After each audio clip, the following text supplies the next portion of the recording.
Hello friends, स्वागत है आपके अपने परिवार एग्जाम पीक पावर में। मेरा नाम है योगेंद्र। आज के सेशन में हम आपके लिए फिर से लेकर आ गए सेमेस्टर 3 का मेजर पेपर 4। और मेजर पेपर कौन सा आपका सब्जेक्ट है, आने के ऑनर्स पेपर भी इसको हम कहते हैं, तो हिस्ट्री।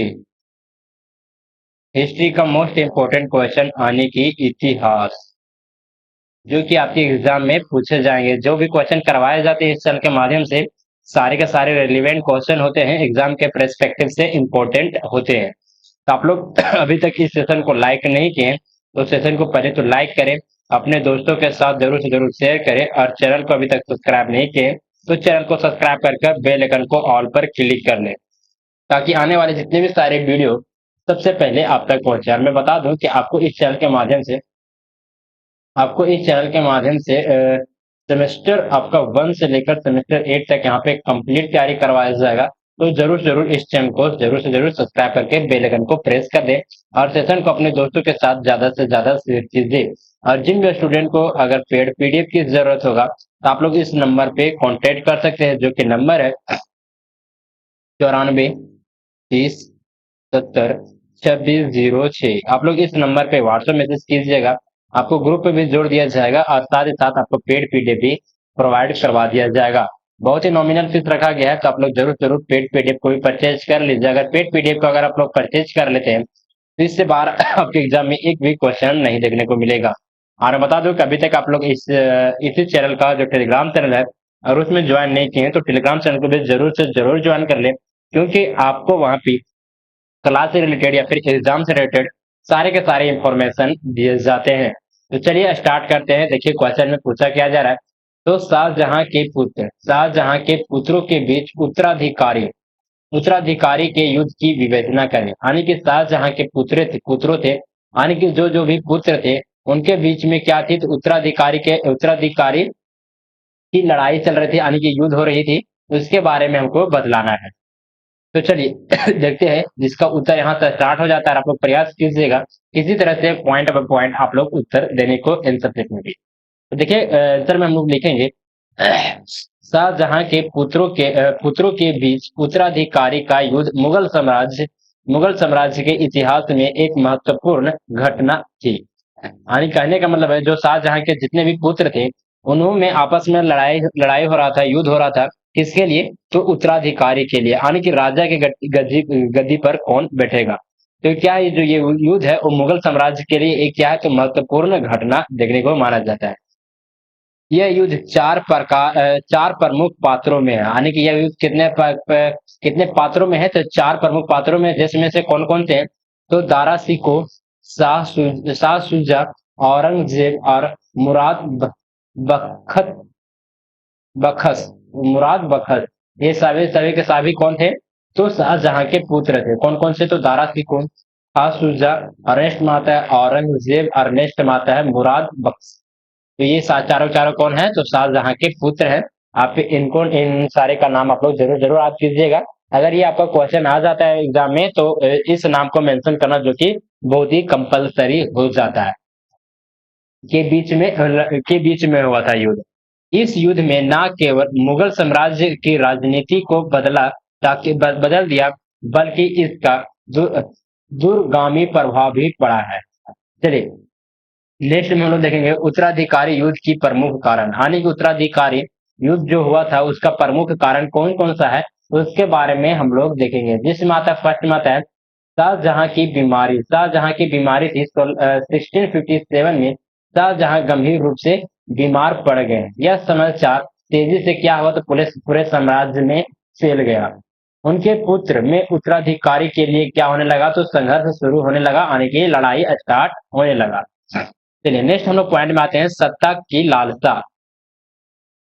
शाहजहां के सभी पुत्र सत्ता और साम्राज्य के नियंत्रण के लिए उत्सुक थे। यानी कि जितने भी शाहजहां के पुत्र थे सभी के सभी क्या थे, तो सत्ता के लिए लालायित थे, साम्राज्य को नियंत्रण करने के लिए उत्सुक थे। समझे, उनके बीच कोई स्पष्ट उत्तराधिकारी नहीं था, और उन चारों में से कोई भी ऐसा स्पष्ट उत्तराधिकारी नहीं देखने को मिल रहा था, जिससे संघर्ष और तीव्र हो गई। यानी कि इसके माध्यम से पता चल गया कि चार इनके बेटे हैं, चारों बेटे में हमको पता नहीं चल पा रहा है कि कौन उत्तराधिकारी है।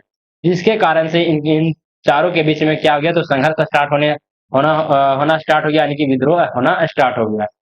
चलिए नेक्स्ट हम लोग पॉइंट में आते हैं, दारा सिकोह की नियुक्ति। दारा सिकोह की नियुक्ति करने का मतलब है, शाहजहां अपने बड़े बेटे दारा सिकोह को अपना उत्तराधिकारी मानते थे, यानी कि जो शाहजहां थे वो दारा सिकोह को क्या मानते थे, तो अपना उत्तराधिकारी मानते थे। और दारा सिकोह क्या थे, तो सबसे बड़े बेटे थे, समझे। लेकिन उनके अन्य पुत्र ने इसे स्वीकार नहीं किया, यानी कि शाहजहां ने तो स्वीकार कर लिया था कि मेरा बेटा यानी कि दारा सिकोह जो कि मेरा उत्तराधिकारी बनेगा, लेकिन जो उनके अन्य 3 पुत्र थे वो स्वीकार नहीं कर रहे थे कि वो दारा सिकोह उत्तराधिकारी नहीं बनेगा। अब चलिए देखते हैं प्रमुख घटना कौन कौन सा है, तो उसके बारे में हम लोग देखेंगे, जिसमें से आता है फर्स्ट में आता है शाह शुजा का विद्रोह। शाह शुजा का विद्रोह बंगाल में विद्रोह किया था। ये कहाँ क्या था, तो बंगाल में विद्रोह किया था। शाह शुजा जो उस समय बंगाल का कौन था, तो सूबेदार था, ने सबसे पहले अपने आप को सम्राट घोषित कर दिया। क्या किया, तो जासूजा जो था वो बंगाल में क्या था, तो बंगाल का एक सूबेदार था, और उन्होंने क्या किया, तो अपने आप को सम्राट घोषित कर दिया, आने के अपने आप को बोल दिया कि हम इस साम्राज्य का राजा हैं, यानी कि सम्राट है। अपनी सेना के साथ आगरा की ओर कुछ गया, मतलब आगरा की ओर चल गया, मतलब कुछ करने का मतलब कि चला गया, चलना स्टार्ट कर दिया था। चलिए हम लोग आगे देखेंगे, जो कि आता है नेक्स्ट पॉइंट, कानपुर की लड़ाई। कानपुर की लड़ाई कहने का मतलब है कि दारा सिकोह ने अपने छोटे भाई, क्या है, तो दारा सिकोह ने अपने छोटे भाई शाह शाह शाह शुजा को कानपुर के निकट पराजित किया। क्या किया, तो दारा सिकोह था, जो दारा सिकोह था, वो अपने छोटे भाई कौन था, तो शाह शुजा को पराजित किया था, तो कानपुर के निकट में पराजित कर दिया था। और और उसे बंगाल वापस लौटने के लिए मजबूर कर दिया, यानी कि शाह शुजा को कौन, तो दारा सिकोह ने कानपुर के निकट में ही पराजित कर दिया था, हरा दिया था। और शाह शुजा को बंगाल वापस लौटने के लिए क्या कर दिया, मजबूर कर दिया, कौन, तो दारा सिकोह, समझे ना। ठीक है, चलिए नेक्स्ट पॉइंट में आते हैं, जो क्या आता है पॉइंट नंबर 2, मुराद बखश का विद्रोह। मुराद बखश का विद्रोह किस प्रकार से था, तो ये कहाँ पे किया था, गुजरात में विद्रोह किया था। मुराद बखश जो गुजरात के सूबेदार था, कहाँ का सूबेदार था, गुजरात का सूबेदार था, ने भी अपने आप को क्या किया, तो सम्राट घोषित कर दिया। ये भी अपने आप को सम्राट घोषित कर दिया, और औरंगजेब के साथ मिलकर मिलकर दारा सिकोह के खिलाफ क्या किया, तो लड़ाई शुरू कर दी। दारा सिकोह कौन था, तो दारा सिकोह जो कि सबसे बड़ा बेटा था, समझे। चलिए अगले पॉइंट में आते हैं, जो क्या आता है पॉइंट नंबर 2 में, तो मुराद गठबंधन। औरंगजेब मुराद गठबंधन कहने का मतलब है कि औरंगजेब और मुराद बखश ने मिलकर एक संयुक्त सेना का गठन किया, यानी जो औरंगजेब था और मुराद बख्श था, वो क्या किया, तो दोनों मिलकर एक संयुक्त सेना का गठन किया, यानी कि बनाया, संयुक्त सेना बनाया, और उत्तराधिकारी के लिए क्या किए, तो एक संघर्ष में एक प्रमुख शक्ति बन गए थे ये। चलिए नेक्स्ट पॉइंट में आता है औरंगजेब का उदय। औरंगजेब का उदय किस प्रकार से हुआ, तो धर्मत की लड़ाई, जो कि 1658 औरंगजेब और मुराद बख्श को संयुक्त सेना ने उज्जैन के पास धर्मत की लड़ाई में दारा सिकोह को क्या किया, तो पराजित कर दिया। जब दो भाई आपस में मिल गए, तो दारा सिकोह को यहाँ पे क्या कर दिया गया था, तो पराजित कर दिया। इस विजय ने औरंगजेब की शक्ति को क्या किया, तो और बढ़ा दिया। चलिए नेक्स्ट हम लोग पॉइंट में आते हैं, पॉइंट नंबर चलिए नेक्स्ट पॉइंट में आते हैं, समूहगढ़ की लड़ाई, जो कि कहाँ पे हुआ था, तो 1658 में हुआ था, आगरा के पास समूहगढ़ का निर्णायक लड़ाई में औरंगजेब ने फिर दारा सिकोह को क्या किया, तो हरा दिया, जिससे दारा सिकोह को क्या करना पड़ा, तो भागना पड़ा, कहां से, दिल्ली के राजगद्दी से भागना पड़ा। चलिए नेक्स्ट में आते हैं, जो कहता है पॉइंट नंबर 4, आगरा के कब्जा क्या किया, तो शाहजहां की कैद। शाहजहां की कैद, यानी कि औरंगजेब ने आगरा पर कब्जा कर लिया। अपने पिता शाहजहां को आगरा के किले में क्या किया, तो कैद कर दिया। कौन कैद कर दिया, तो औरंगजेब ने जब आगरा पर कब्जा कर लिया, दारा सिकों को हराकर, और आगरा पर अगर कब्जा कर लिया तो क्या किया था, अपने पिता को औरंगजेब का पिता कौन है, तो शाहजहां है, और शाहजहां को ही आगरा के किले में क्या किया, तो कैद कर दिया, यानी कि बंदी बना लिया। चलिए नेक्स्ट हम लोग पॉइंट में आते हैं, दिल्ली की सत्ता। औरंगजेब ने दिल्ली की सत्ता पर अधिकार कर लिया और खुद को क्या किया, तो सम्राट घोषित कर दिया। यानी कि औरंगजेब ने क्या किया, तो दिल्ली की सत्ता पर भी अपना अधिकार कर लिया था और खुद को सम्राट घोषित कर दिया, यानी खुद को राजा घोषित कर दिया। चलिए हम लोग नेक्स्ट पार्ट में आते हैं, जो क्या था इसका परिणाम। यानी कि ये जो लड़ाई हुआ था, आंतरिक लड़ाई हुआ था मुगल साम्राज्य में, उसका परिणाम किस प्रकार से हमको देखने को मिलता है, उसको देखेंगे। तो जो कि फर्स्ट पॉइंट में आता है, औरंगजेब का सम्राट।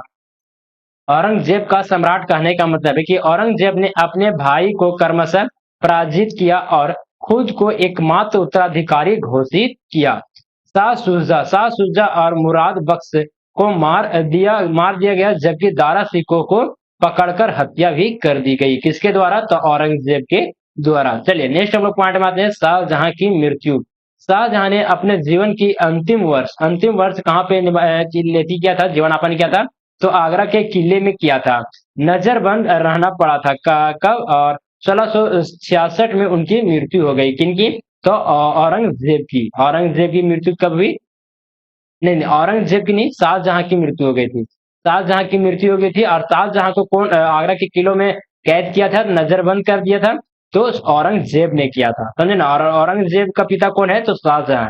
इस तरह से आप लोग रिलेट कर कर आज जरूर से जरूर कीजिएगा।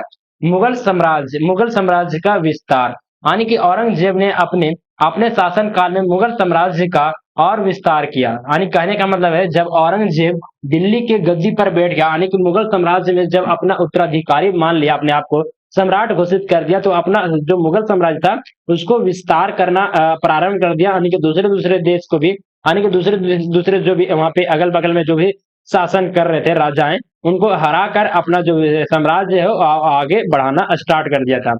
लेकिन उनकी कठोर धार्मिक नीतियां, लेकिन वो क्या करता था, तो कठोर धार्मिक नीतियां लाता था। लंबे सैन्य अभियानों ने साम्राज्य को क्या कर दिया, तो कमजोर भी कर दिया था। किसके कारण से, तो धार्मिक नीतियां जो कि क्या लाता था, तो कठोर लाता था।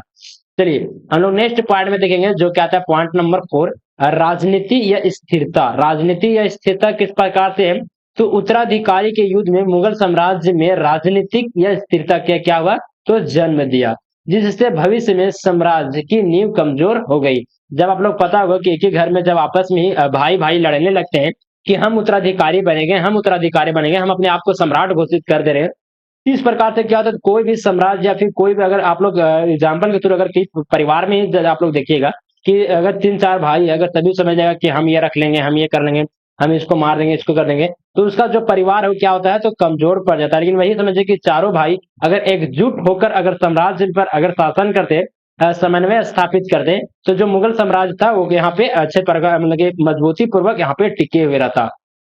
अब चलिए तो इसका निष्कर्ष देख लेते हैं, जो कि एक इंपॉर्टेंट ये पॉइंट बन जाता है।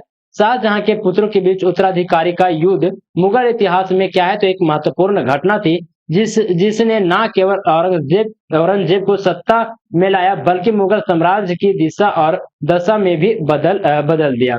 कहने का मतलब है कि जो शाहजहां के पुत्रों के बीच क्या हुआ था, तो उत्तराधिकारी के लिए युद्ध हुआ था। वो क्या, तो मुगल इतिहास में एक महत्वपूर्ण घटना माना जाता है। और समझिए कि महत्वपूर्ण घटना के साथ साथ क्या गया, तो औरंगजेब को सत्ता में लाया, बल्कि मुगल साम्राज्य की दिशा और दशा भी बदल कर रख दिया था ये लड़ाई। समझे, तो आपको ये सेशन कैसा लगा, प्लीज हमें कमेंट के माध्यम से जरूर बताइएगा। अगर आप लोग को सेशन अच्छा लगा होगा तो प्लीज इस सेशन को लाइक कीजिए, अपने दोस्तों के साथ शेयर कीजिए, और अभी तक आप लोग इस चैनल को सब्सक्राइब नहीं किए तो चैनल को सब्सक्राइब करके बेल आइकन को ऑल पर क्लिक कर दीजिए, ताकि आने वाले जितने भी सारे वीडियो सबसे पहले आप तक पहुंचे। और जिन भी स्टूडेंट को अगर पेड पीडीएफ की अगर जरूरत होगा तो आप लोग इस नंबर पे कांटेक्ट कर सकते हैं, जो क्या आता है 9430702606। इस नंबर पे आप लोग कांटेक्ट कर सकते हैं व्हाट्सएप मैसेज के जरिए। और जो स्टूडेंट अभी तक टेलीग्राम में अगर ज्वाइन नहीं किए हैं, तो इसी वीडियो के डिस्क्रिप्शन बॉक्स में आपको टेलीग्राम चैनल का लिंक मिल जाएगा, तो वहां से भी जाकर आप लोग टेलीग्राम चैनल को ज्वाइन कर लीजिए। वहां पे क्लास से रिलेटेड या फिर एग्जाम से रिलेटेड सारे के सारे अपडेट आपको सबसे पहले दिया जाता है। Thank you for watching this video. जय हिंद, जय भारत।